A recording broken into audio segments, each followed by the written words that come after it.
Good afternoon. Paris in the 1820s was a very different place than the city we know today. The landmarks we think of, the Eiffel Tower, the Saint-Lazare train station, the Church of Sacré-Cœur atop Montmartre, the great opera built by Charles Garnier, weren't built yet. Its rivers were muddy banks. They supported boat docks, laundry sites, and ferry landings, and acted, as always, as the city's sewer. The Champs-Élysées wasn't paved. When our story begins in 1827, a view of the Seine looked like this.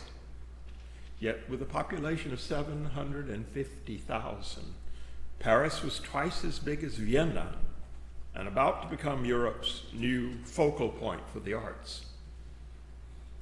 A daring young painter named Eugène Delacroix, who looked somewhere between these earlier and later images, took the annual painting salon by storm with a tempestuous canvas, The Death of Sardanapalus.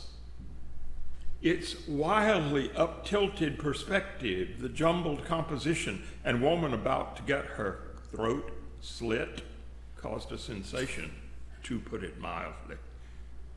Among the people who saw it and were excited by its new qualities was Delacroix's friend, the 24-year-old Hector Berlioz, then in his second year at the Paris Conservatory, and probably not as neat-looking as that.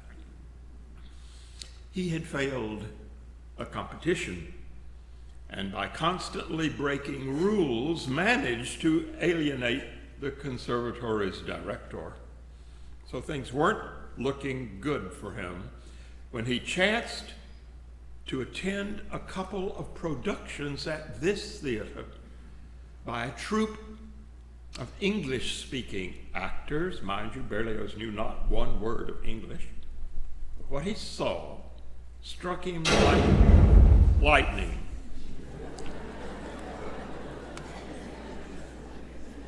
Forgive me.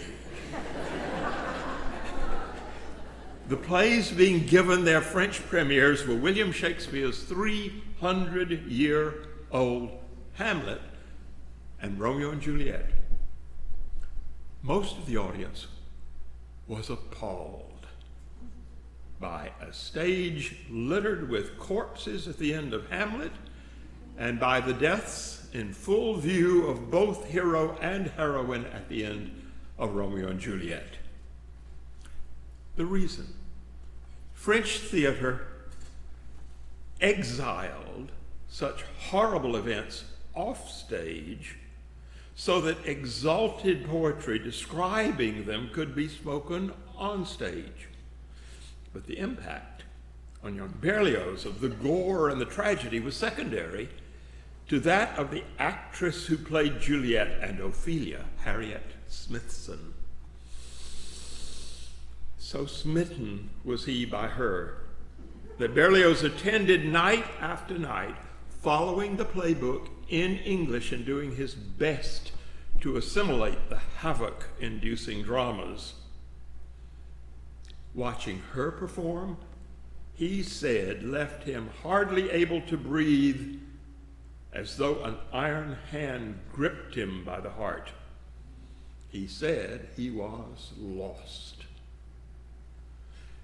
Berlioz smoldered with unrequited love during the next season, but was distracted alarmingly by the first performances in Paris of 5 Beethoven masterpieces: the Eroica and Fifth Symphonies, the C minor piano concerto, the great violin concerto in D major, and the C sharp minor string quartet opus 131. Instrumental music of such unprecedented dynamism, extended form, extraordinary virtuosity, and unparalleled concentration had never been heard in France. Again, lightning seemed to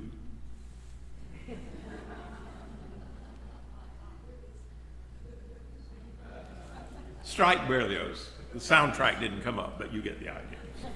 1828 was, oh, there it comes. The weather arrived late.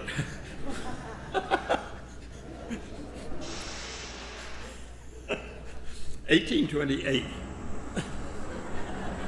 well, we better move on, was also the year he read, in its first French translation, Goethe's Faust, that mystical poetic play which treated, as never before, a famous myth about demonic power and human weakness. It towered over all other literature to become an empowering source for the imaginations of the next generations of writers and composers. Then came the fateful year, 1830. In February of the new year, Victor Hugo, who had been at the same Shakespeare plays as Berlioz 3 years before, and who had extolled them as models for new French playwrights, had a new play of his own. Because he expected problems, Hugo had primed as many of his friends as possible, Berlioz among them, to be in the audience for support. To describe the local hidebound classicists' disdain as restive would be an understatement. So raucous did they become that the management had to beg for order so that the play could continue. That is the actual painting of the event. As the evening wore on, shouts of protest were made louder and louder. Then, by the end, with its corpse-laden stage, which you can see, a riot ensued. Berlioz and the young romantics did all they could by applauding and cheering against the boos and hisses. The event went down as the most electrifying moment in the history of French theater. It exhilarated 27-year-old Berlioz. He renewed his efforts at the conservatory and was so deep into the competition for the celebrated, financially rewarding Prix Rome, so intense was his toil on a cantata about, remember his friend Delacroix's painting, The Death of Sardanapalus?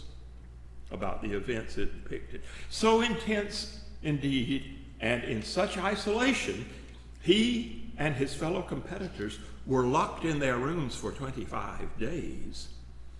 That until Berlioz said he was done, submitted the results of his labors, and walked outdoors, he had no idea that the July Revolution was raging. The people of France had risen once more against their monarchy. There was fighting all around.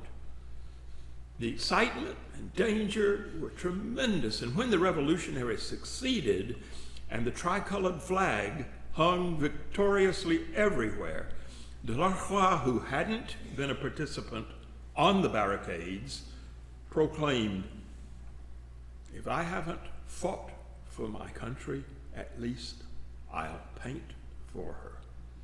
It was in October 1830 that he began the most stirring canvas of his early career, the vast image of the rabble acting collectively became iconic, as emblematic of the French as Washington crossing the Delaware is for we Americans. Berlioz was often in his friend's studio as the work progressed.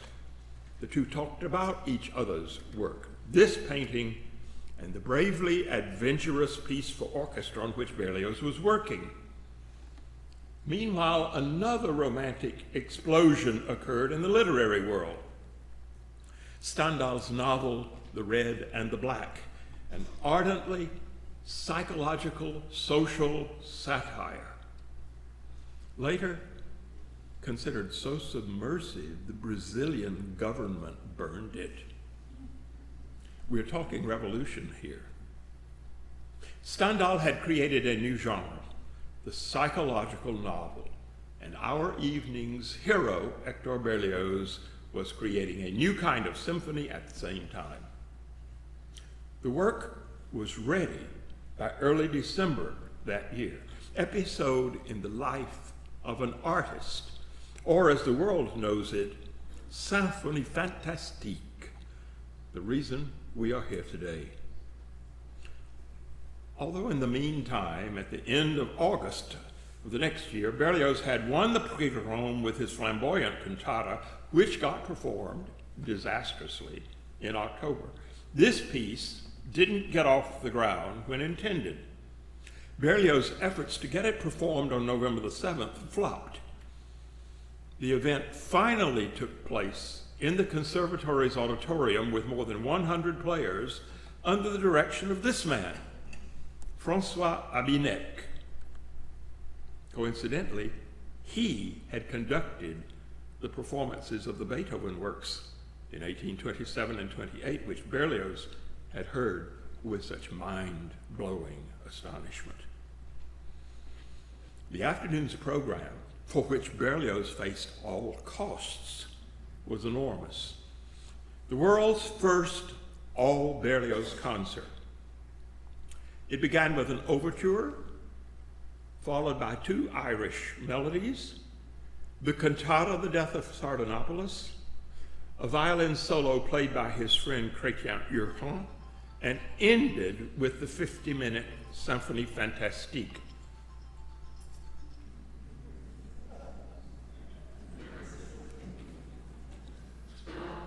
The vocal soloists and a big choir were crowded on stage 2, along with the grand piano.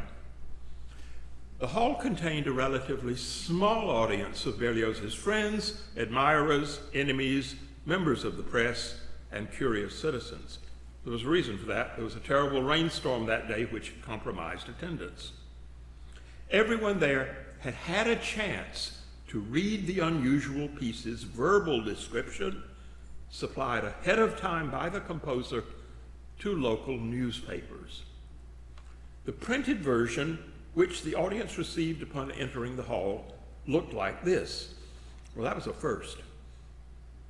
A composer's own introductory explanation for the piece and descriptions of the extra musical ideas behind each of its 5 movements. It had been printed so hastily that Berlioz didn't notice the mistake in his own name. You probably can't see it up there, but it's spelled Hektov instead of Hector.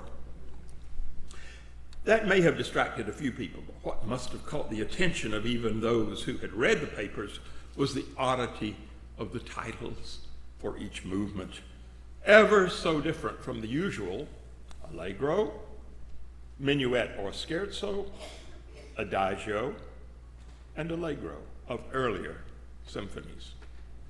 Ye gods, what was someone supposed to make of something called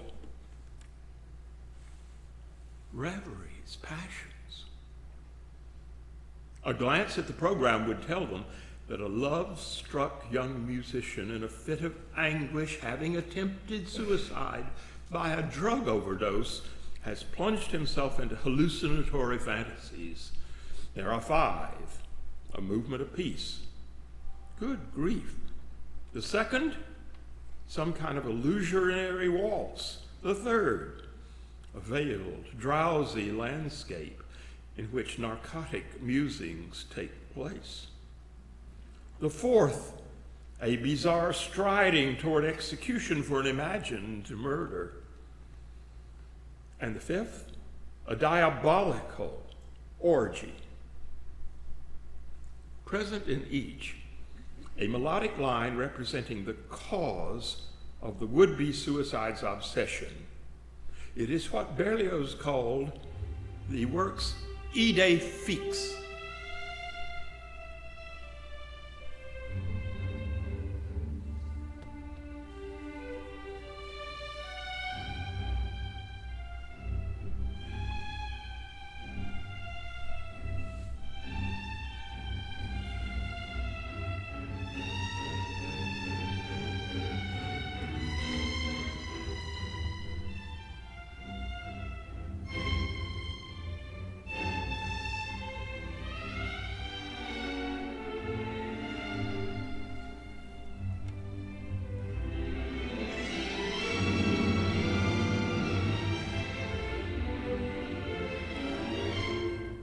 Of course, many of you good folk here know who it represents. The actress, Berlioz's distant beloved, Harriet Smithson, who wasn't there.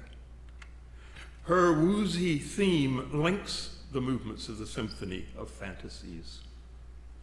What the Parisians in 1830 got from the experience of this premiere varied according to the source. Liszt, for example, loved it. So did Delacroix and others, but the critics disagreed. Some were quite uncharitable. A terrible fracas. Confusion, chaos, tedium, all painful. A most bizarre monstrosity. The audience thought it was having a nightmare. Those are real. I didn't make those up. Such was Berlioz's notoriety as a result of this that the mother of his for-real girlfriend, the coyly, sweet-looking Marie Mock, agreed to the couple's engagement just before Berlioz had to leave for Rome, where he lost his head over the news that Marie had married the noted piano manufacturer Pleyel.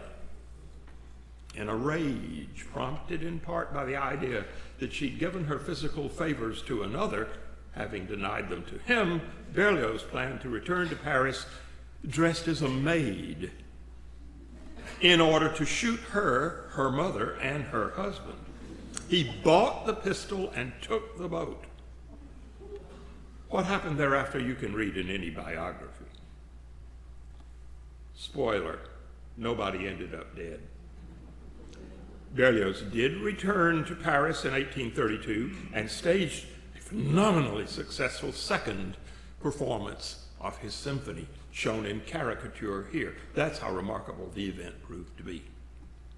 On that occasion, everybody was there, a who's who in letters and music. Just feast on the names of some of the luminaries: Hugo, Dumas, Heine, Sand, Gautier, de Vigny, Paganini, Liszt, Chopin, and Rossini. But the person who mattered most was Harriet Smithson, who was there and who recognized herself in the music and was smitten.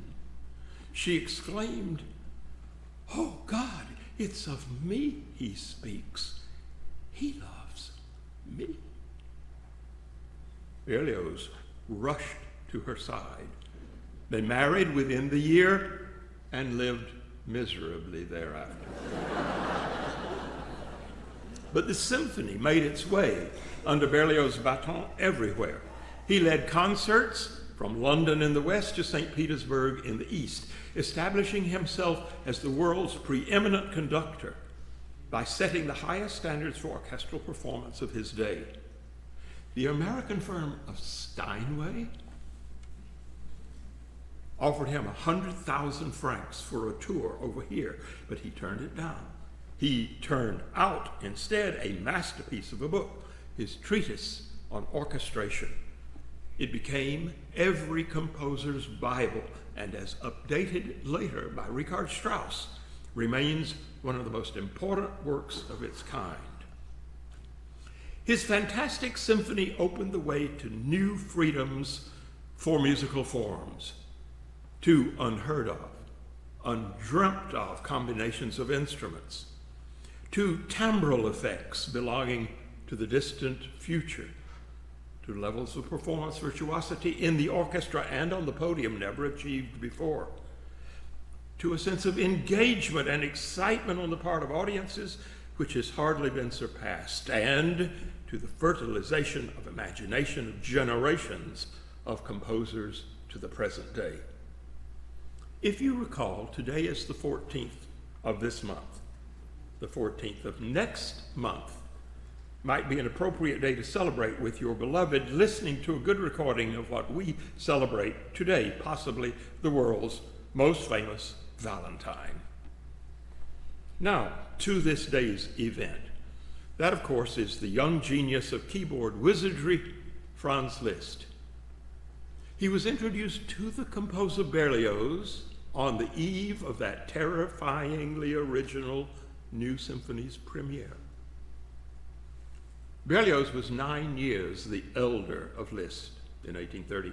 Alas, nothing that he had created to that point had resulted in positive fame, while the younger Liszt already was a sensation, toast of Paris, you might say, and already idolized for his looks as much as for his breathtaking performances at the piano. Confusion and chaos in Berlioz's life during the next year, I referred to that mess earlier, remember? It involved residency in Italy, Berlioz returned bearing a pistol, intent on using it, and other matters sufficient to send you to that good biography. Thus, Liszt could not realize a desire he had been harboring, that is, before 1832. It was to transcribe for piano solo the entirety of the Symphonie Fantastique. What an utterly bad idea it must have seemed even to Berlioz, that a mere piano might possibly meet the challenge of a more than 90-member orchestra and a 5-movement piece lasting 50 minutes. But brazen, bold, and beyond brilliant, and by the time he was all of 23, Liszt convinced the composer to lend him his manuscript full score and to be patient. By 1833, Liszt had done it, although none could believe it by word of mouth. Proof needed to be provided the doubters. So Liszt, with his own money, had the transcription engraved and published, fully knowing that not a person alive other than himself could play it. So, you must be asking yourselves, what was the result? Here's an eyewitness account. At an orchestral concert conducted by Berlioz, the March to the Gallows, that most gorgeously instrumented piece was performed, at the conclusion of which Liszt sat down and played his own arrangement for piano alone of the same movement, with an effect even surpassing that of the full orchestra, and creating an indescribable furor. Over the years, Berlioz changed a lot, and changed his phenomenal score as well. After Liszt returned the original manuscript, Berlioz, during the travails of his subsequent life, managed to lose it. So what we know today as the published orchestral score of the Symphonie Fantastique represents his later thoughts and multiple revisions. Our only way to know exactly bar for bar what the original was is via Liszt's transcription. And that is what we are about to enjoy. I've called it an unique legacy of the friendship between Berlioz and Liszt. Well, with Giselle Brodsky's cooperation, it is being brought to you today uniquely by the friendship of myself and Kemal Gekic, whom I now invite me to join on the stage. Kemal, please come on.